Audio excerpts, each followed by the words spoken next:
like to welcome Dr. Now I would like to take you from the sky to the earth. So we are going to the moving to geological sciences. So we have Dr. Santosh Kumar from Kumar University, Department of Geology. He is a geology and earth science expert. He has his PhD in geology and is currently working and his research interests are igneous petrology and geochemistry. He's got several publications in leading national and international journals. We welcome you, sir, Dr. Santosh Kumar. Thank you, madam. Thank you very much. Yeah, please welcome. And I think you can share your screen and start your Yes, lecture, please. yes, Thank you. please. Yes.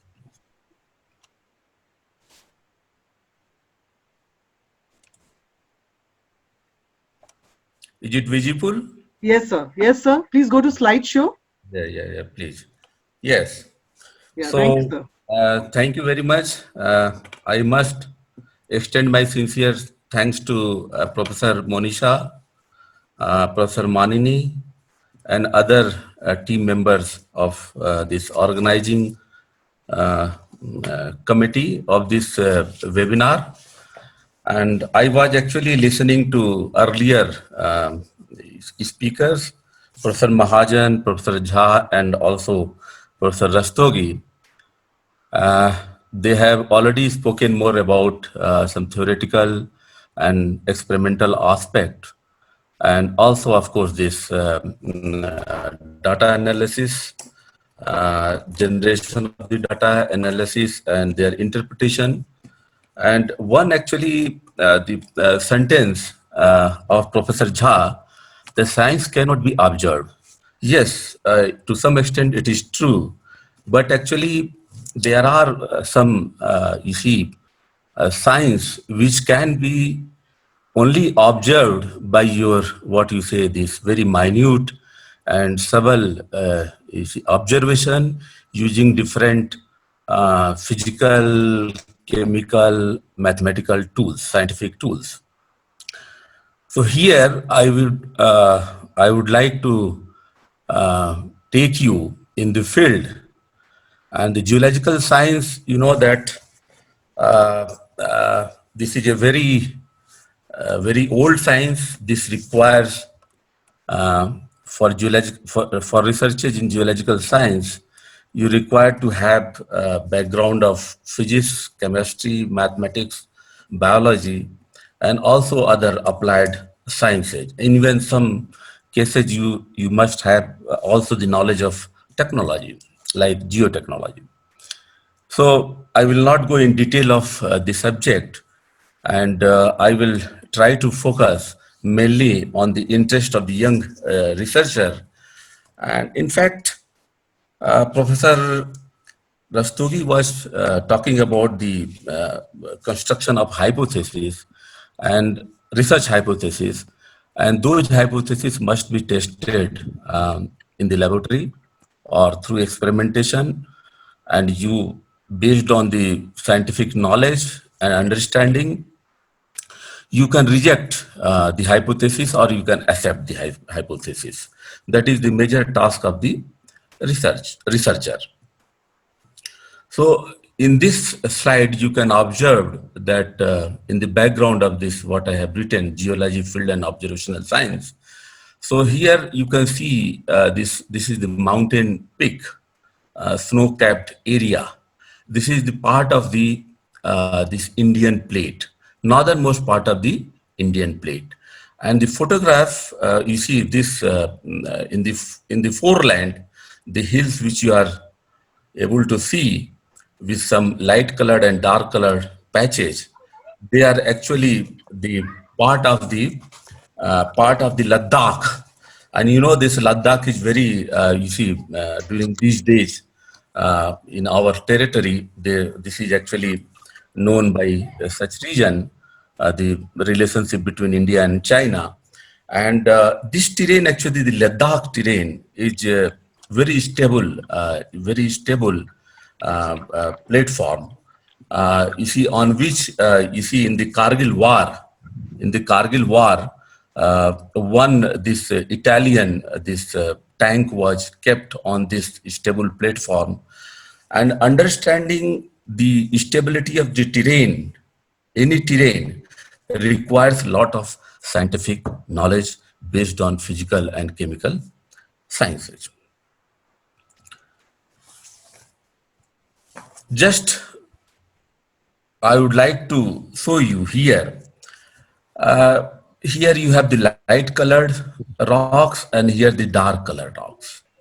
I'm not going in the scientific terminology, but some of the geology students, they might understand that this is the granite and this is the diorite.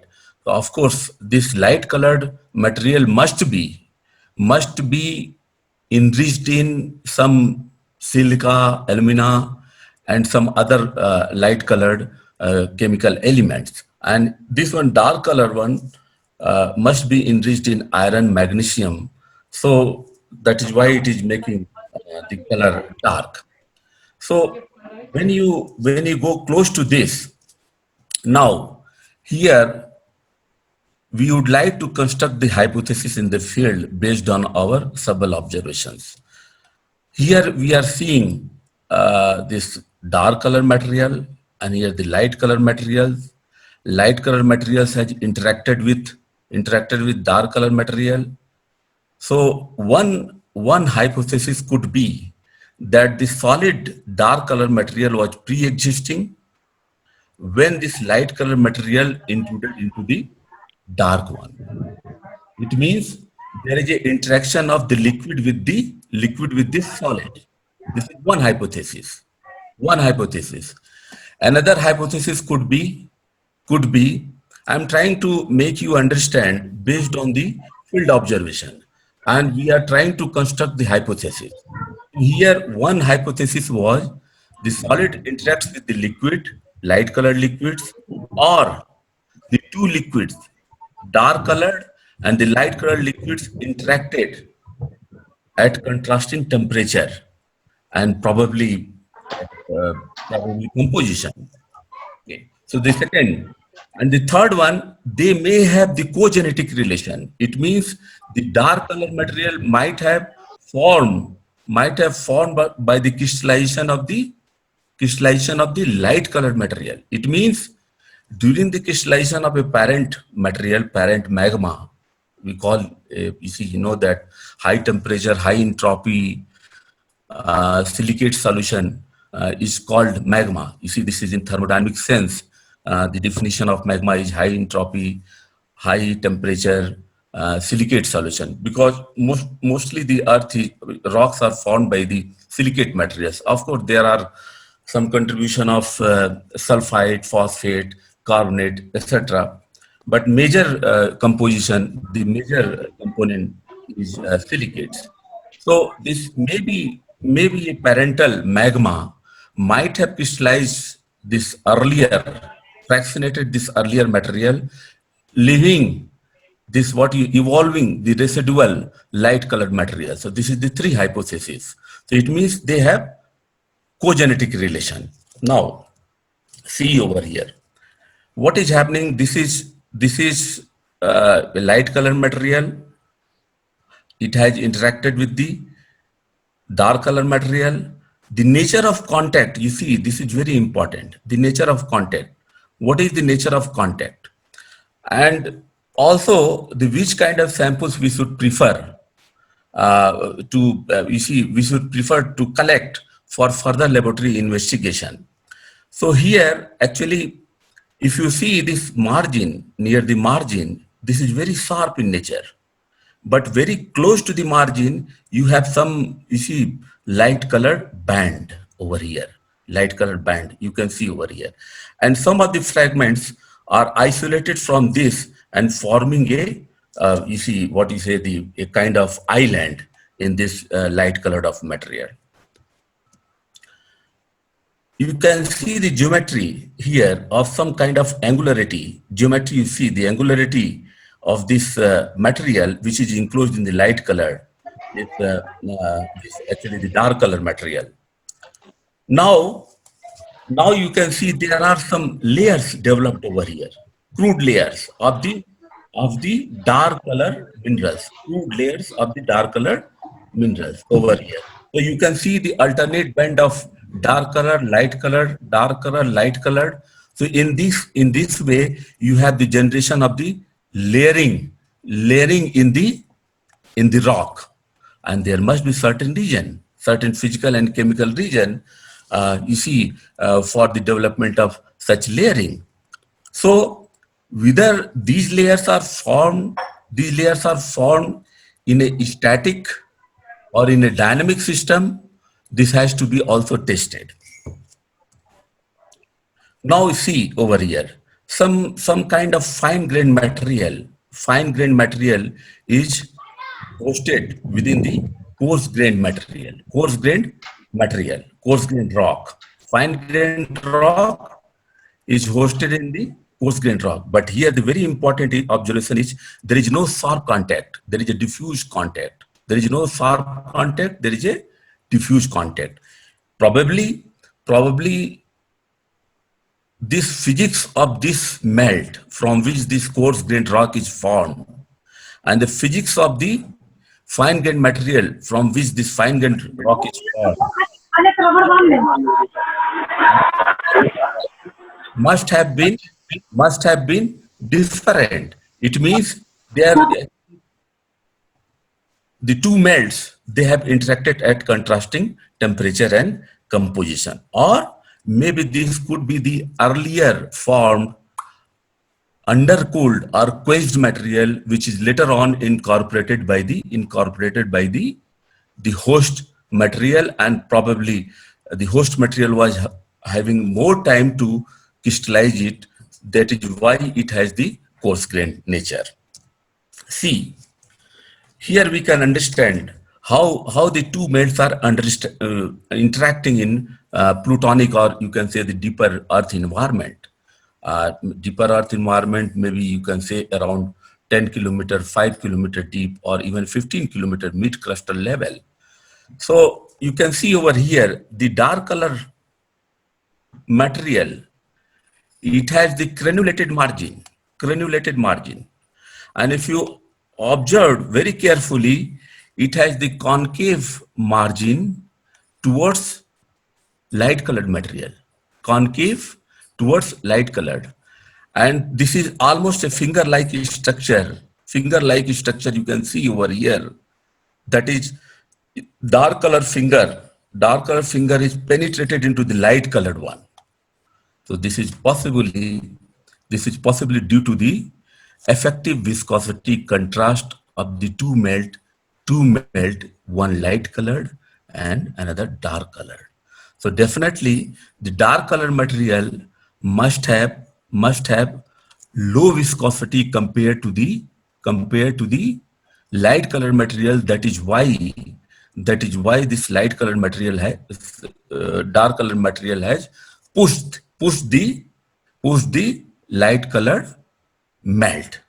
But also there is another possibility that the crystal content in the light colored material could be very low, that has induced the penetration of this finger like structure. So it means here, on the basis of your field observation, you can say that two melt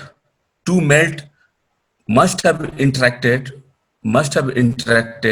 in plutonic condition in deeper level, in a chamber, in a magma chamber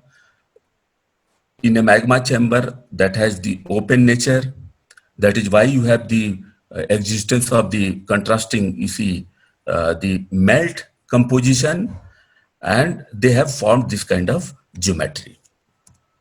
See, but there are some, you see, finer material over here, and you see the curvature, the geometry of this geometry of this contact outline. So it almost the parallel you can see over here. So possibly this kind of material, the light color material or globule, better you say the globule, dark color globule might have moved either in this direction or maybe in this direction. This is very difficult to recognize in the field, but there are some signature if they are preserved. So you can notice that one. See, The geometry is again here somewhat very wavy and granulated, and but here somewhat straight, and again here some kind of, you can see, you can notice some kind of depression over here, and here also geometry you can see, and here the different geometry, but here you see the seal range. Sealers, this is called the mafic sealers. Actually, this is the disaggregation of this kind of material into the light colored mineral. And disaggregation is possible when both are moving together in a chamber, and how the force, you see, from what is the origin of force for the movement of this light colored and dark colored materials in the chamber. So definitely there must be some kind of turbulence or some kind of convection current which existed in the chamber, and that is the responsible for the movement of these globules, liquid globules. And of course this is the solidified state of both material. They are frozen at this moment. They are frozen, but once upon a time they were the liquid of, you see, globules, and have transported from maybe from deeper side to the shallower side. Now you see there are many globules over here, many globules. And you can see the dark colored, intermediate, light colored, and so melanochromatic, mesochromatic. In geology we call it different, you see, color index. Light colored to the dark colored. Darkest one is called the melanochromatic, and the lightest one is called the hololeucochromatic or leucochromatic. So how they have been brought, you see, these globules with differential geometry, they have been brought together at one place. Definitely there must be, you see, role of convection current, whole body convection current, and that is why they occur at one place. You see, whatever geometry we actually observed, that is on two-dimensional outcrop, two-dimensional surface. So we are able to see only the geometry on this surface. So 3D aspect is not over here, but there are some places where we can also observe the 3D aspect.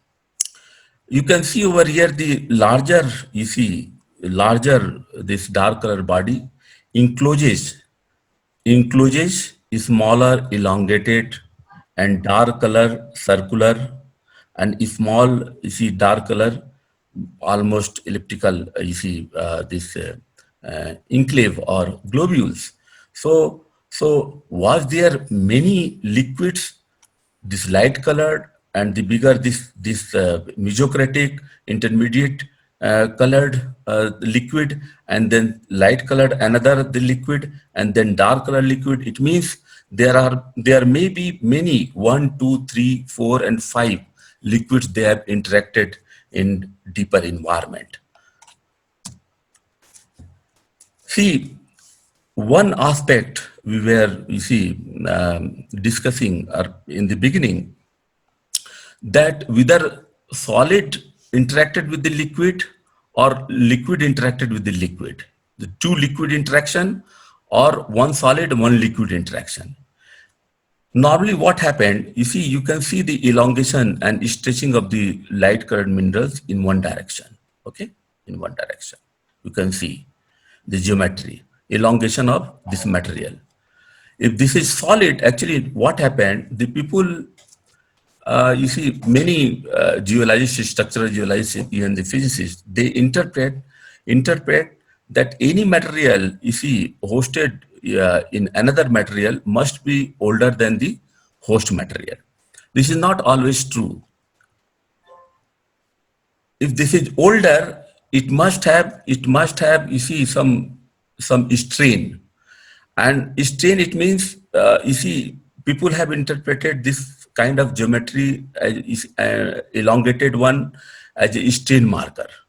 But strain marker it can be used as a strain marker provided this material was already solidified and then later on caught up by the liquid host material, light colored host material. But these, in fact, this there are some signature. You see, we can test it in further in the lab after making the thin section, petrographic section of this contact relationship, we shall discuss later on. So this cannot be always used as a strain marker. Rather, the two liquids might have coexisted and flown in a particular direction. That is why they are stressed and elongated. See, this is the elongation. And again, some kind of, you see, the light color crystals over here.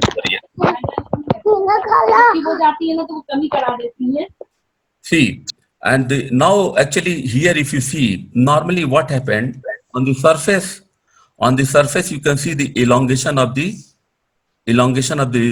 this dark colored material into the host. You can see over here in a particular direction, but you see this section, the 3D. So there are some, you see, chaotic geometry you can find over here.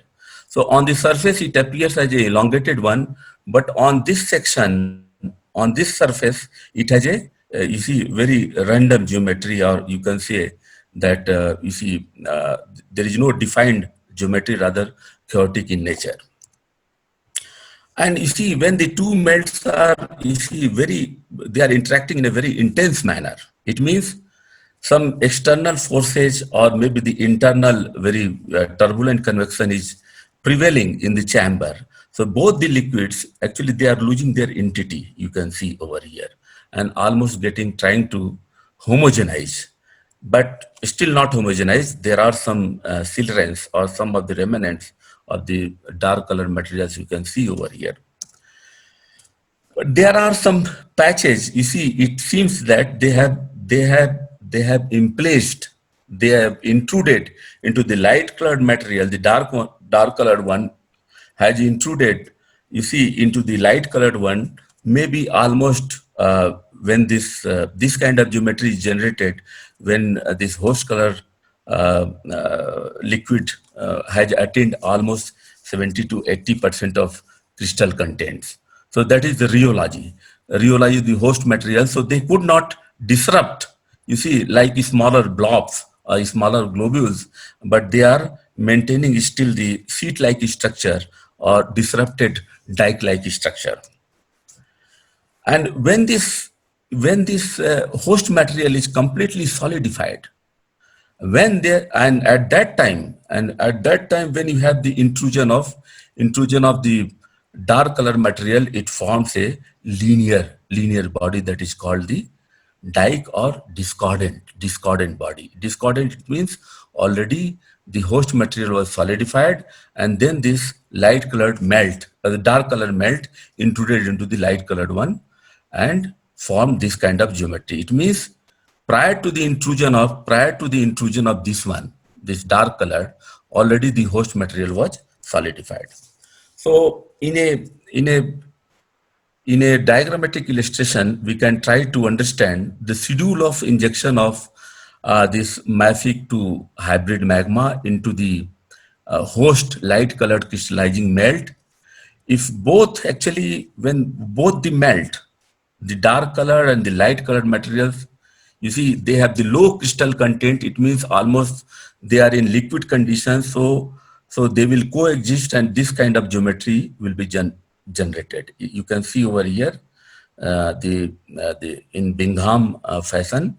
You can see over here this granulated margin, and when you have certain crystal already in the crystallized in the host material, this, and at that time when this mafic or hybrid magma the liquid intrudes, so you have this kind of geometry, elongated or circular type, or circular, sub-rounded. And when you have the 50 or maybe more than 35% crystallinity of this host material, host melt, light colored melt, then this kind of geometry will be, you see, you can observe.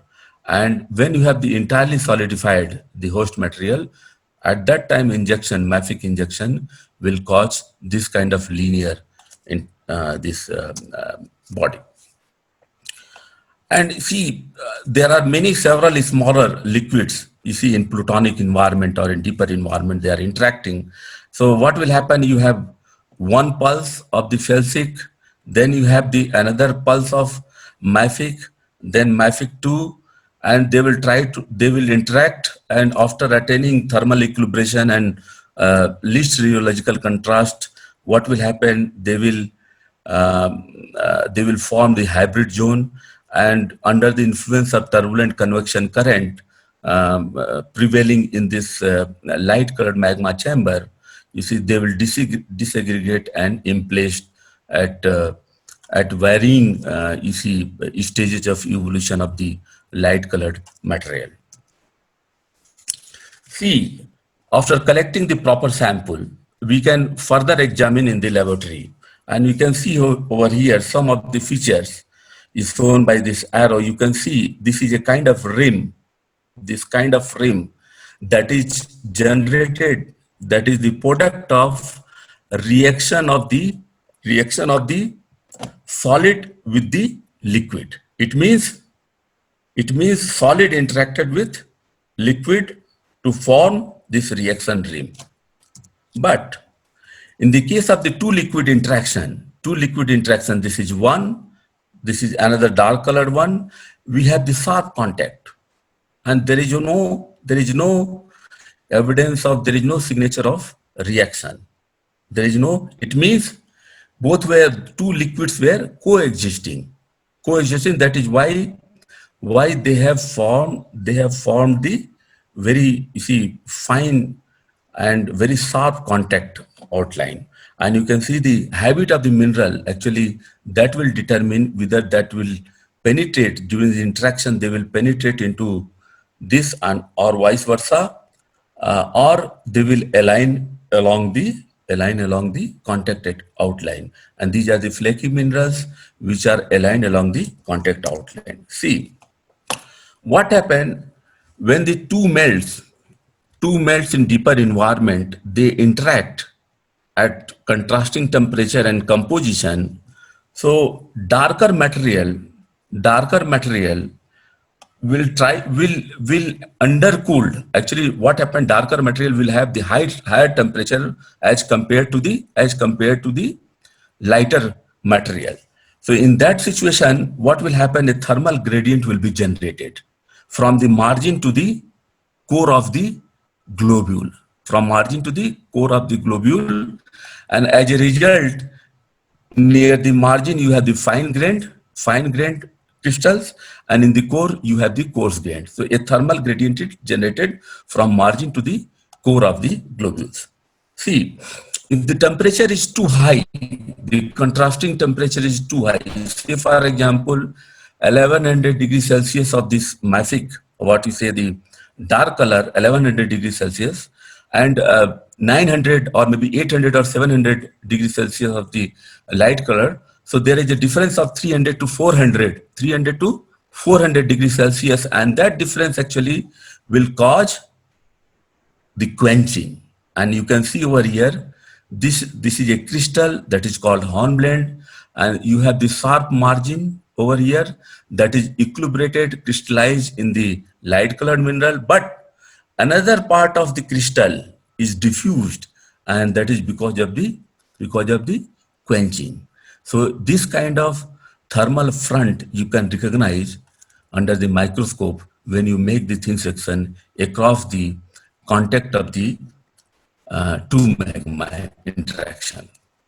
Then you can further use the method of scanning electron microscopy, and some theoretical knowledge or experimental work already carried out in different laboratories. You can apply it to your research problem. If there is a two melt interaction, so there must be some kind of exchange of the crystal and also the massage. Okay, massage and also the thermal energy.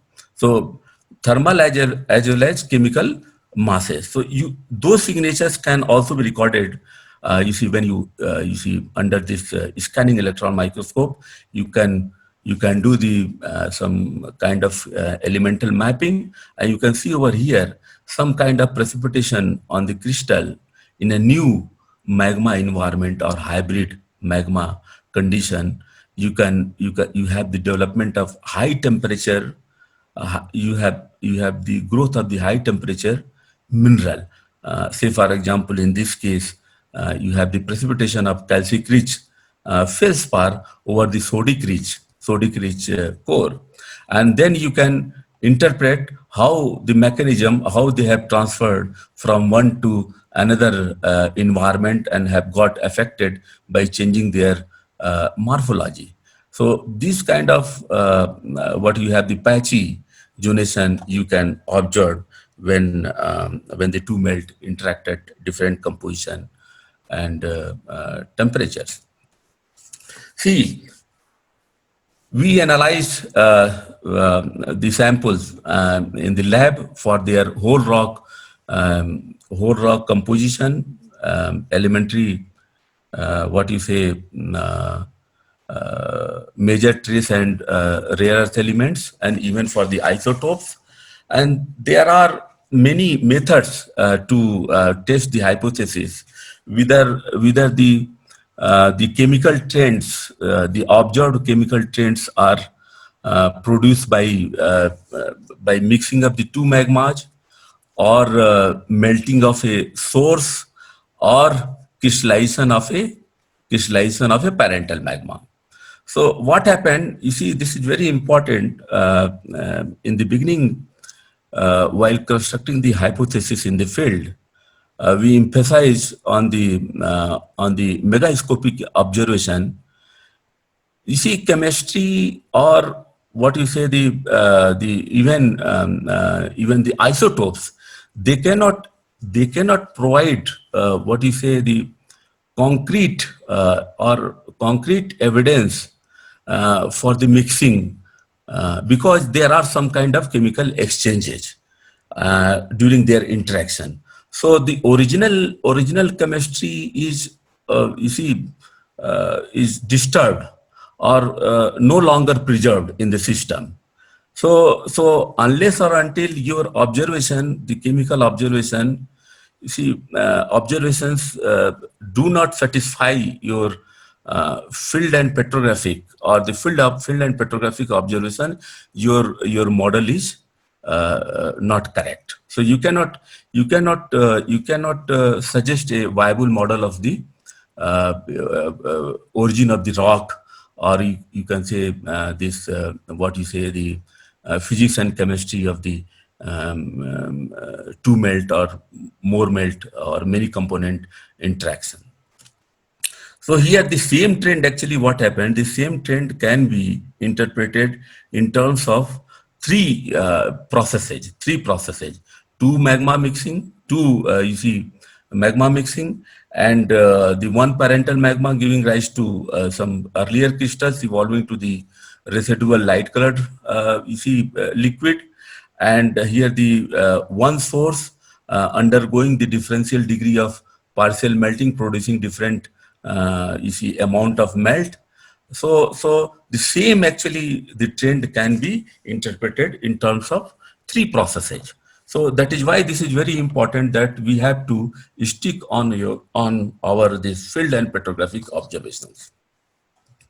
And we can do, you see, always in what you say, this some kind of modeling you can do based on certain chemical and physical analysis of your samples. But the selection of samples are very important. Which samples you are going to you see, assign a particular end member. Always, you see, what happened in this modeling, this mathematical modeling of the geological processes, normally there are several assumptions, and those assumptions actually are based on you see, some limitations of the mathematical rules. because we cannot take multiple components in modeling. We can take, but there is some limit of that. So what happened,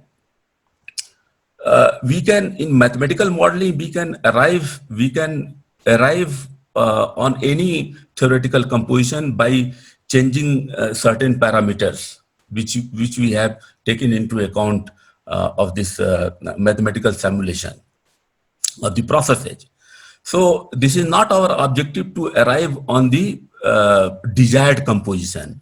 Rather, our objective is to match our observed composition with the calculated one using some correct or proper assumptions. So always the mathematical modeling mathematical modeling cannot provide you the evidence of to construct a model.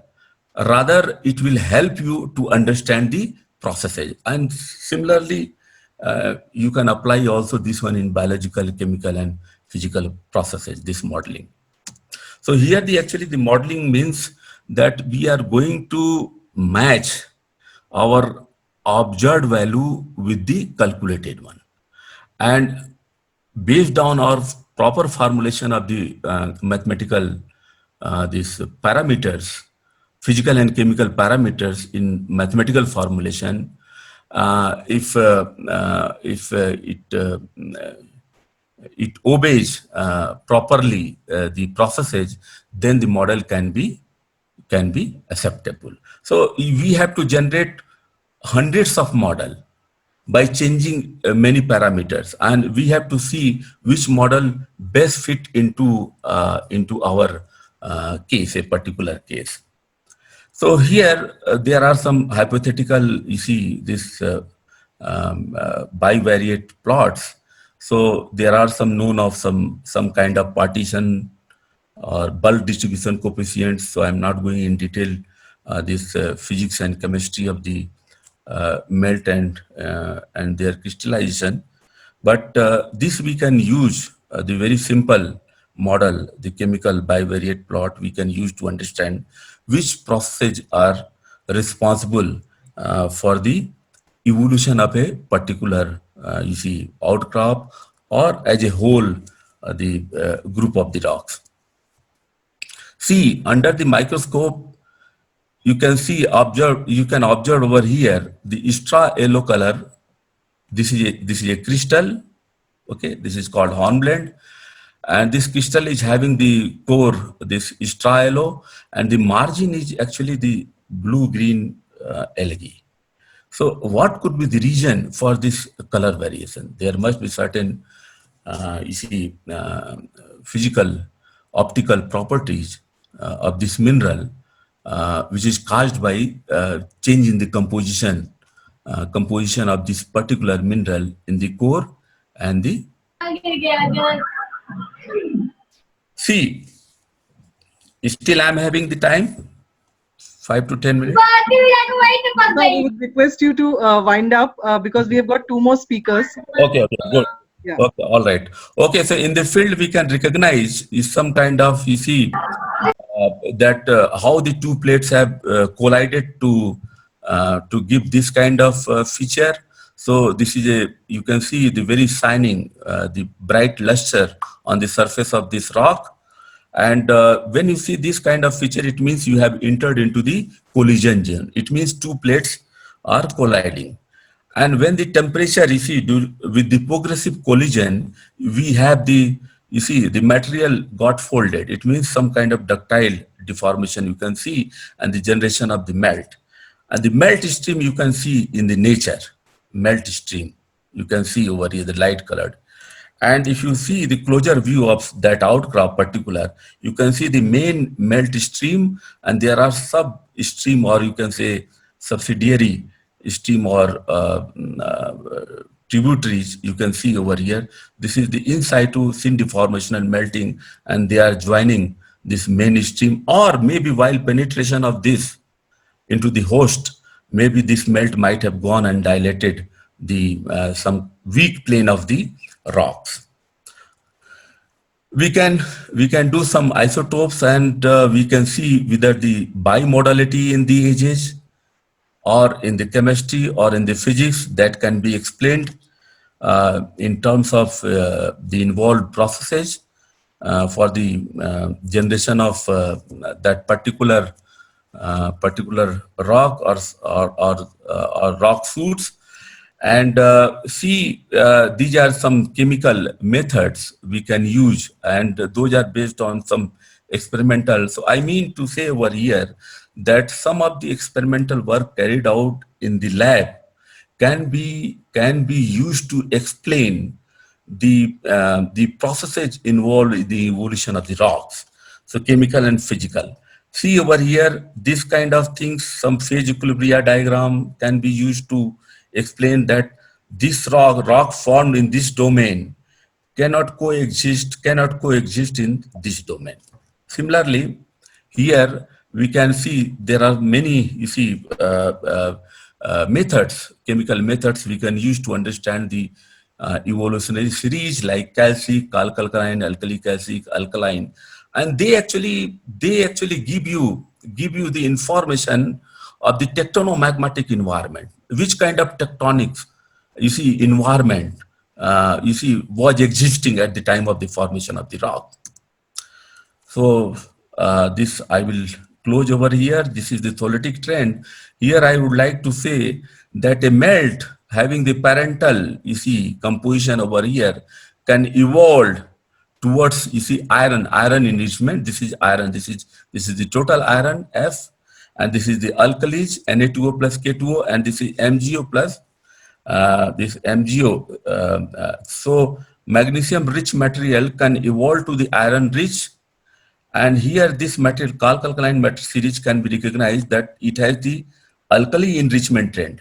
So tholetic enrichment trend and the alkali enrichment trend, they have the, you see, the two series in nature, they have the tectonic implication and also the implication on the processes involved for the generation of the magma suit.